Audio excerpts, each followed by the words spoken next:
Hi friends, అందరు బాగున్నారా? Village పటాస్కి like చేయండి, షేర్ చేయండి, సబ్స్క్రైబ్ చేయండి ఫ్రెండ్స్. శివుడు అంటే నాకు ఇష్టం ఫ్రెండ్స్. కాశీలో ఉంటాడని కాదు, కాపాడుతాడని కాదు, ఎండికొండల్లో ఉంటాడు, అందరినీ ఏలుకుంటాడు.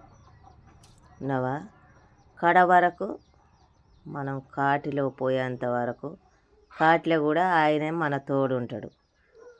అందుకే ఆ శివయ్య అంటే నాకు చాలా ఇష్టం ఫ్రెండ్స్. శివుడు అంటే ఎంతమందికి ఇష్టమో అందరూ లైక్ చేసి, షేర్ చేసి, సబ్స్క్రైబ్ చేసి బెల్ ఐకాన్ కొట్టండి ఫ్రెండ్స్. మనం చచ్చినా కూడా కడ వరకు ఆ శివయ్యే మన తోడు ఉండేది. కాటిలో కూడా ఆయనే మనకు తోడు. మన వాళ్ళు ఎవ్వరు రారు వెంట. కాటి వరకు వచ్చి అందరు వెనక మళ్ళీ వచ్చేటోళ్ళు. ఆ శివుడు ఒక్కడే మనకు తోడు అక్కడ కాటిలో ఉంటాడు.